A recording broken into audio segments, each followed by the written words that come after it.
Hello and welcome to your own channel. Let's talk business once again. I'm Ravi and we have a couple of important updates about the Blueprint 2 to discuss. So let's start talking business. While preparing for this video presentation, I aim to consolidate information from various sources such as open internet, community update and internal communication. However, on 3rd of this month, we received an update directly from the Blueprint 2. Much of the information which I'm going to discuss in this presentation is already available online. As I always say, my goal is you to bring to the point where you can have a better understanding and context behind the topic that we are going to discuss, which will help you to perform your own independent study for better understanding. This is not my first video presentation on this topic. I have covered it in several previous video presentations. These presentations are quite brief, but if you want to have a comprehensive understanding of the past development and the current progress of the program, I highly recommend watching them. It will provide a better and more holistic understanding of the subject that we are going to discuss now. I'm not going to spend much time explaining what is Blueprint 2. As I said earlier, I have already covered this topic extensively, so you can click on top right over here to access those videos to have a better understanding about the Blueprint 2. However, I will provide a brief introduction to Blueprint 2 to maintain the logical continuity and set the context for those who are new to this topic. Blueprint 2, in a nutshell, is a Lloyd strategic plan to digitally transform the £150 billion of London insurance marketplace. The aim is to enhance the efficiency, speed, and cost effectiveness of doing business to all the stakeholders who are involved in the London market. So, okay, Blueprint 2 is an initiative aimed to digitally modernize the London insurance market. However, the key question is why this modernization is necessary when the market is already performing well. I mean, £150 billion of GWP is not a small number. Well, despite of leading insurance marketplace in the world, the London market continues to grapple with the core system designed in 1980s, presenting a significant challenges such as challenges in the risk placement, missing common data standard, slow claim processing, extremely high cost of doing business in the market, and international competition which London market is facing from Bermuda, US, and Singapore like market. And all these challenges make it very frustrating, extremely so, and extremely expensive doing business in London market. And the Blueprint 2 is all about addressing these challenges and making the market better, faster, and cheaper. Having briefly touched upon the fundamental of Blueprint 2, let's shift gear and fast forward to where this program stands today. We will discuss the update in next few slides. Oh, before we proceed with the update, let's clarify one of the key questions. What is the deliverable for phase 1 and phase 2? It would be beneficial to have a clear understanding of what is included in phase 1. We all understand the phase 1 focus on delivering the fundamental element. Now let's dive a bit deeper into those basic and discuss them further. So phase 1 in nutshell, upgrade or replace the old legacy system, is a mandatory phase to lay down the foundational capability for the future digital services. Most of the work is happening behind the scenes. And the good news is 88% of the current functionality is already moved to the cloud according to the recent update. Phase 2 will provide a full range of digital services using this new platform, allowing market participants to connect their system directly into the bureau services for complete digital risk management. So let's discuss the phase 1 first. Well, I have divided the phase 1 scope into 4 different categories: transaction processing, user experience, system performance and scalability, and standardization and security. Those 4 aspects of phase 1 is extremely important to understand. Let's talk about the transaction processing. New digital services will expedite those old batch-driven processes. For example, new DPS services will immediately assign the signing number and payment date, enabling broker to get the real-time update. And they will also pave the way for the eBot and eCode message type later in the process. So what really I wanted to say that at present, if brokers send the premium around 10 o'clock in the morning, it takes about a half an hour or 1 hour or 1.5 hours to get it processed. However, the signing number and the date will only assign to the message around 8 p.m. or 8:30 p.m. at the end of the day, when the legacy system or legacy batch process those information in the XIS mainframe system. With the digital processing services, these process is almost real time, which means that the moment brokers submit the LPAN to the bureau services and the moment the bureau services will process this information, almost immediately your signing number and date will get assigned. And these core capabilities will also set the path for real-time messaging, which we refer as a Accord, eBot, and eCode.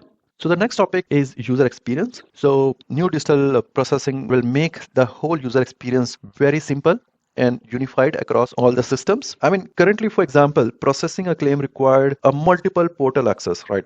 Premium tracker or knowledge base or ECF tools, CWS, CAS or DFV, and user must navigate through all this portal to get the work done. With the DPS, for example, right, the document can be attached and viewed in the same portal, eliminating the need to switch into the IMR windows and multiple other windows. User can see the premium settlement and the party information, etc. in the side panel, and the progress can be saved as a draft, right, which was earlier difficult because you are navigating through various multiple portals. And this will make the process much simpler for those technicians who are processing the business in the central bureau services. And it will also easy for the market participant also to see and consume the information stored in these central services. The next important aspect is the system performance and scalability. Elastic cloud capabilities will help system to scale up based on the demand, which really means that when the demand is high, say for example, document download can take longer than usual or occasionally fail to download when the demand is typically high, and typically document download takes 1 or 2 or 3 minutes to download. Now the new system powered by the AWS infrastructure will automatically adjust these peak demands and handle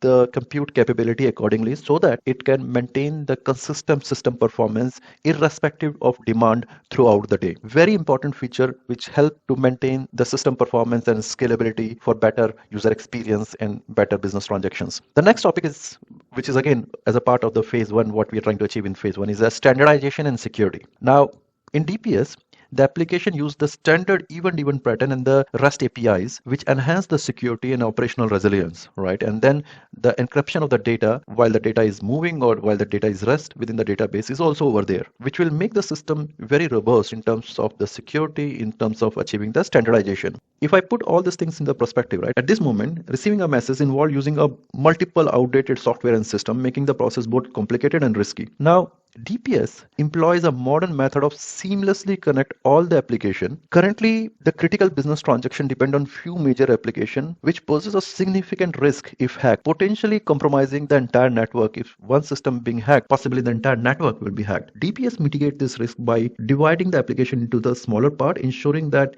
if one is hacked and one part of the system is hacked, it does not affect the other part of the system or network. Additionally, the data, which is currently only encrypted when you're transferring over the internet, will also be encrypted when it is resting in the database table, which further make it difficult for any hacker to get the access to the data. Since now you understand the transaction processing, user experience, performance and scalability, standard architecture and security, you will find it easier to understand what phase one is delivering, a foundational capabilities and the foundational services. According to the update or recent update, as I mentioned, 88% of this work is already completed, which is phenomenal. Amazing job done by the Blueprint 2 team. Moving next. Now again, all the update that we have received divided 4 different categories: technology build, testing update, downstream activities, and the market engagement and phase 1 functionality. Now phase 1 functionality we have already covered, but we will briefly touch this as well.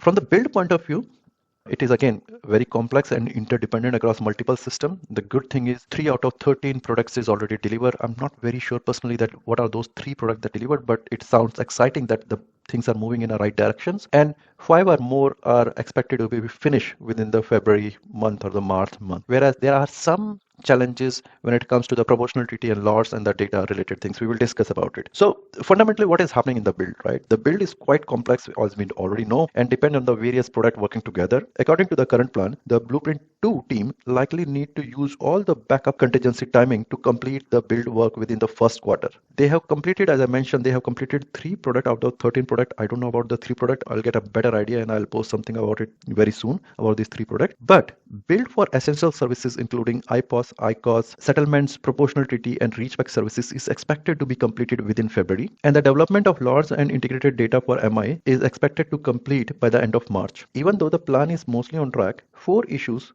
could delay the things and push the finishing timeline to quarter 2 of this year. These 4 things are customer billing. By the way, it is not related to the technical development and build, but it is internal to the Velonautics. And the 3 technology-based challenges, right, which is around proportional treaty project, loss, and the data. Now there are additional complexity around these 3 elements: proportional treaty, loss, and data. And due to this additional complexity, it is expected that the program push to quarter 2 of 2025. From the testing point of view, EY joined to help the strategy. System integration testing is going on, and then the UAT is soon expected to start. Well, again, right, from the testing point of view, in November, Blueprint 2 team highlighted that the need of assistance from the external party to build the testing strategy. Subsequently, EY team has joined Blueprint 2 team to develop the testing plan. The process will involve testing with the Vanguard existing 8 team members or 8 firms, and then later broader to the Vanguard group, and then to the wider customer through CCT. Testing is complex and required a lot of area to be covered and highly depend on the build schedule. The primary objective of Blueprint 2 team is to conduct thorough testing to ensure that the customer confidence. They are currently finalizing the updated test plan and will provide sometime very soon to the market for their review. The team has begun doing the SIT for PI19 and PI20 to ensure the proper testing and to ensure that only the right functionality will go to the next phase for the UAT testing. According to the update, right, the team will provide 30 to 45 days notice to the market once they are ready, so that the market can also start preparing for the testing in the form of CCT. Now, the downstream activities, they are revolving around two important things: the exit plan and the cutover plans. Velonautics, with the help of LMA, IUA, and Lloyd's, has created a plan to switch to the new digital services. Now, this plan has been reviewed multiple times internally and currently being reviewed by the external stakeholder to have a final check. And Velonautics team is aiming to share the final version to the market very soon. And this plan will set out what is covered under the new digital services and how to exit from the existing contract from the heritage services. The team is reviewing their cutover plan to see if it can be broken down into the smaller step. This way, they hope to reduce the risk during the transition and start using some of the feature of the new platform sooner. They will work with the market to make sure that the plan is practical and effective. By the end of first quarter, they are planning to share the option to the market. So that is about the downstream activity. And when it comes to the market engagement, so as we all know, right, the activity has been reduced because the team is focusing on the development of the features, and I think that makes sense, because at this moment it is better to have those features fully developed and tested rather than giving a fragmented and partial update to the market. And for the phase 1, as I already discussed, 88% of the work is already done, which is a great job, and then remaining work is expected to be completed within the Q1 of 2025. Now, here are some of the key takeaways, the good things that happened and the things which required to be a little bit carefully controlled. The good thing is technology build progress. It is progressing good. 3 out of 13 product is already delivered and all the products are in line and is expected to be delivered on time. EY joined to formulate the testing strategy, which is also a very good thing. And then exit plan and the cutover plan is also in their final stages.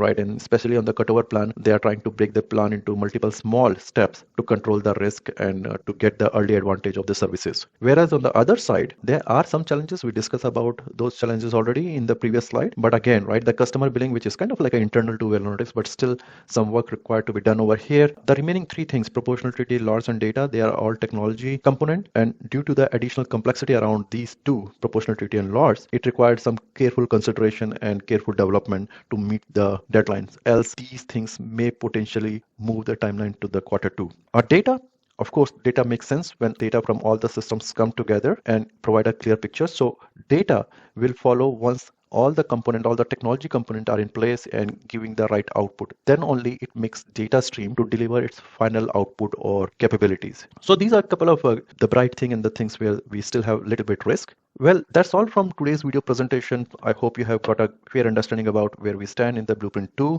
If I missed something, please do update it in the comment section of these video presentations. I try to cover almost everything. All this information, as I said, is already available in the open internet. You can go and check yourself and then have a better engaging understanding about the concept and the subject. I personally believe in Blueprint 2, and I can understand that the kind of effort the Blueprint 2 the team is putting to make this happen. So thanks a lot for watching these video presentations. Have a great day, and I'll see you soon in the next video presentation. Bye bye and take care.